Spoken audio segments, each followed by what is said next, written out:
உங்களுக்கு பாரத பிரதமர் அவர்களுக்கு வணக்கம். ஐயா, நான் பேசுறது உங்களுக்கு புரியுமோ புரியாதோ எனக்கு தெரியாது. ஆனால் நீங்கள் தெரிஞ்சுக்கணும். கண்டிப்பாக தமிழ் தெரிஞ்ச ஆளை வச்சு நான் என்ன பேசுகிறேன்னு சொல்கிறத நீங்கள் தெரிஞ்சுக்கங்க. சுமார் 15 ஆண்டு 12-13 ஆண்டு காலமாக நீங்கள் வந்து பாரத பிரதமராக இருக்கீங்க. இப்போ தற்போது மைனாரிட்டி கவர்மெண்ட் பாரத பிரதமர் நீங்கள், சரிங்களா? உங்களுக்கு மெஜாரிட்டி இல்லை. அப்படி இருக்க சூழ்நிலையில் இந்த 12-13 ஆண்டு காலமாக நீங்கள் திமுகவை குற்றம் சொல்லியே நீங்கள் வந்து இருக்கீங்க. திமுக ஊழல் கட்சி, குடும்ப கட்சி இப்படின்னு சொல்லிட்டு இருக்கீங்க, சரிங்களா? நாங்களும் திமுகவை வாக்களித்தோம் தான். வேற என்ன பண்ண முடியும்? தமிழகத்தை ஆடுறதுக்கு ஒரு முதலமைச்சர் வேணும். அதுக்கு நாங்கள் வாக்கு அளிச்சு தானே ஆகணும். வாக்களித்தோம். நான் ஒரு இந்துத்துவா தான், ஆன்மீகவாதி தான். நான் எப்படி சாமி கும்பிடணுன்னு நான் தாங்க முடிவு பண்ணணும். அது ஒரு கோட்பாடு இருக்கக்கூடாது. அதனால் நான் என்றைக்குமே வந்து இந்த இந்துத்துவ ஆதிக்கத்தில் நான் செயல்பட்டு போனதும் கிடையாது, சரிங்களா? உங்களுக்கு சொல்கிறேன் கேளுங்க. இன்றைக்கி வந்து காங்கிரஸ் வந்து திமுக விட்டு விலகி வந்துடுச்சு, முதுகில் குத்திச்சுன்னு சொல்கிறீங்களே. எங்கேங்க முதுகில் குத்திச்சு? திமுகவை காப்பாற்றி வந்ததே காங்கிரஸ் தானேங்க. நாங்கள் எங்களுக்கு மெஜாரிட்டியே தேவையில்லை, நாங்கள் எங்களுக்கு ஓட்டே தேவையில்லை. எங்களோட ஓட்டு வங்கி தான் இன்னைக்கு கவர்மெண்ட்டை ஃபார்ம் பண்ணியிருக்கு, புதுசாக வந்திருக்க கவர்மெண்ட்டையும். அப்போ நாங்கள் தாங்க ஃபார்ம் பண்ணிட்டு இருந்தோம். இவ்வளோ நாள் எங்களுக்கு வேண்டாம்னு முடிவு செஞ்சோம், நாங்கள் மாற்றி போட்டோம் ஓட்டை, அவ்வளோதான். நாங்கள்லாம் வந்து காங்கிரஸ் பரம்பரை காங்கிரஸ்காரன். நீங்கள் சொல்கிற மாதிரி புதுசாக வந்த நீங்கள் சொல்கிறீங்களா ஆர்எஸ்எஸ் இயக்கத்துலேருந்து நான் வந்தேன்னு சொல்கிறீங்க. அந்த மாதிரி தவறான செயலில் நாங்கள்லாம் யாரும் ஈடுபட்டது கிடையாது. என்றைக்குமே எங்கள் மனசு தூய்மையாக நாட்டு மக்களுக்கு என்ன நடக்கும், லஞ்ச ஆவணத்தை ஒழிக்கணுன்றதுக்காக நாங்களும் இன்னைக்கு வரைக்கும் போராடிக்கிறோம். காங்கிரஸில் வந்து சில பெருச்சாளிகள் வந்து அயோக்கியதனம் பண்ணியிருக்கலாம். அதுக்காக அடிப்படை தொண்டர்லேருந்து எல்லாருமே அப்படி இருந்துவோம் நினைக்காதீங்க. எங்களுக்குலாம் காங்கிரஸோட உணர்வு மட்டும்தான் தவிர கட்சி பாகுபாடு கிடையாது.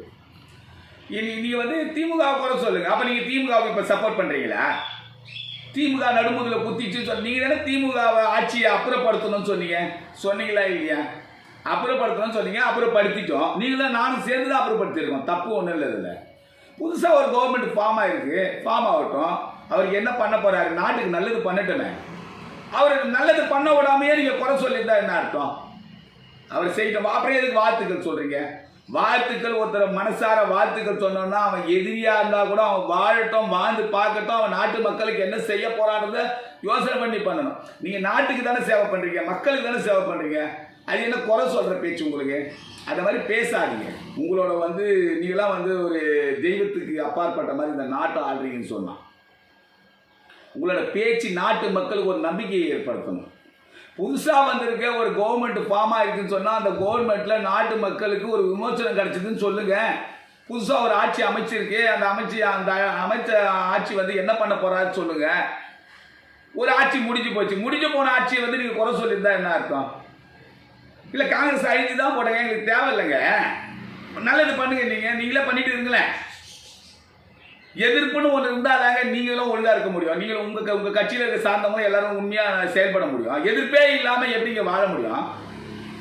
சரி, காங்கிரஸ் சூறையாடிச்சு, ஊழல் பண்ணிச்சு, அதுக்கு தண்டனை அனுபவிக்கிட்டங்க. நீங்கள் எதிர்ப்பே இல்லாமல் ஒரு ஆட்சி அமைக்கணும்னா எப்படி? அப்போ இது குறுநில மன்னர்கள் ஆட்சியா என்ன? அதுதாங்க ஜனநாயக ஆட்சி. நீங்கள் ஒரு பிரதமர் வந்து இப்படிலாம் பேசக்கூடாது. நீங்கள் வந்து என்ன பேசுகிறதுன்னா, புதுசாக கவர்மெண்ட் ஃபார்ம் ஆகிருக்கு, அவர் மக்களுக்கு நல்லது பண்ணட்டும்னு வாழ்த்துக்கள் பெருந்தன்மையோடு சொல்லுங்கள். சாதாரண கொழாடி சண்டையில் இந்த காழ்ப்புணர்ச்சி வரும் பார்த்தீங்களா, ஈகோ காழ்ப்புணர்ச்சி. நான் வந்து முன்னாடி கொழா புள்ளி தனி பிடிச்சிக்கிறேன், நீ பிடிச்சிக்கோ, நான் பிடிச்சிக்கோன்னு சொல்கிறாங்களா, அந்த மாதிரி சொல்கிறீங்க நீங்கள். அந்த மாதிரிலாம் பேசக்கூடாது. இந்த இப்போ நான் உங்களை குறை சொல்லலை. நான் உங்களை எனக்கு ரொம்ப பிடிக்கும். அட்மினிஸ்ட்ரேட்டிவ் ஆஃபீஸராக உங்களை எனக்கு ரொம்ப பிடிக்கும். நல்ல தூய்மையான ஆட்சி. நீங்கள் சில டேக்ஸ் எல்லாம் வந்து ரெடியூஸ் பண்ணதில்ல, டேக்ஸ் போட்டதில்லை, அதெல்லாம் வந்து பார்த்தீங்கன்னா எனக்கு ரொம்ப பிடிக்கும். அப்படியே நிறைய பேர் கவர்மெண்ட்டை ஏமாற்றிட்டு தான் இருக்கிறான். அதனால் நீங்கள் வந்து உங்களோட ஆட்சி என்ன பண்ணணும், இந்த நாட்டு மக்களுக்கு என்ன பண்ண போகிறீங்க, மேலும் மேலும் விவசாயத்தில் இன்னும் மேலே என்ன பண்ணலாம்? அந்த 100 நாள் வேலைவாய்ப்பு திட்டம் இருக்குது பார்த்தீங்களா, அதை மேக்சிமம் நீங்கள் வந்து விவசாயத்துக்கு பயன்படுத்தக்கூடிய இது பண்ணுங்கள். அப்படி பண்ணீங்கன்னா பாதி மானியத்தில் விவசாயிங்க வந்து கூலி கொடுக்கட்டும். இதெல்லாம் பெரிய பெரிய பண்ணையாளர்களே பயன்படுத்திட்டு இருக்காங்க. சாதாரண விவசாயிகள்லாம் வாழ முடியல. அந்த மாதிரி ஒரு கோட்பாடை கொண்டுட்டு வந்து நீங்கள் நாட்டு மக்களுக்கு என்ன பண்ண போறீங்கன்னு அதில் ஆழ்ந்து சிந்திச்சு யோசனை பண்ணி நீங்கள் பண்ணுங்க, மற்றவங்களை புரளி பேசாதீங்க தயவுசெய்து. நன்றி, வணக்கம்.